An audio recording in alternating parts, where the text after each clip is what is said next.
எல்லாருக்கும் ஹாய். இன்றைக்கி வந்து எங்கள் வீட்டுக்கு வந்து நாங்கள் என்னென்ன டோர் போட்டிருக்கோம், எந்த டிசைன், என்ன வுட்டு அப்படிங்கிறதெல்லாம் உங்கள் கூட ஷேர் பண்ண போகிறேன். மெயின் நிலை அப்புறம் மெயின் டோர் அதாவது தலைவாசல் வந்துட்டு நாங்கள் தேக்கில் தான் செய்ய சொல்லியிருந்தோம். இந்த டிசைன் தான் வேணும் அப்படின்னு சொல்லி எங்களுக்கு வந்து இது செஞ்சு கொடுத்தாங்க.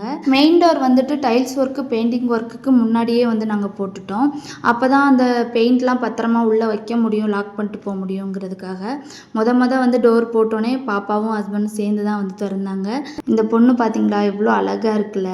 அந்த பொண்ணு வந்து டோர் ஓப்பன் பண்ணுற மாதிரி வந்து அது எனக்கு ரொம்ப பிடிச்சி போச்சு, ஏன்னு தெரில.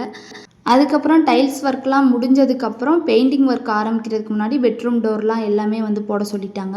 அப்போ தான் பெயிண்ட் பண்ணுறதுக்கு வந்து எல்லாத்தையும் ஈவனாக அடிக்க முடியும் அப்படிங்கிறதுக்காக. இந்த ரெண்டும் பெட்ரூம் டோர் தான். இது மெம்பரன் டோர். இது வந்து கோங்கு மரத்தில் செஞ்ச டோரு. இதுவுமே ரொம்ப ஸ்ட்ராங்காக இருக்கும் அப்படின்னு சொல்கிறாங்க. மெயின் நிலையும் தேக்கில் மேலே பெருமாள் பக்கத்தில் சங்கு சக்கரம் இருக்க மாதிரி சுற்றி பார்டர் டிசைன் வர மாதிரி கொஞ்சம் கிராண்டாக பண்ணியிருக்கோம். அதே மாதிரி ஜன்னல் எல்லாமே வந்துட்டு கோங்கில் செய்ய சொல்லிட்டோம். அதுக்கப்புறம் பாத்ரூம் டோர் வந்து பெயிண்டிங்க்கு மேட்ச் ஆகுற மாதிரி வந்து செலக்ட் பண்ணி நாங்கள் போட்டிருக்கோம். எப்படி எங்கள் செலெக்ஷன்னு சொல்லுங்கள். நெக்ஸ்ட் வீடியோவில் பார்க்கலாம்.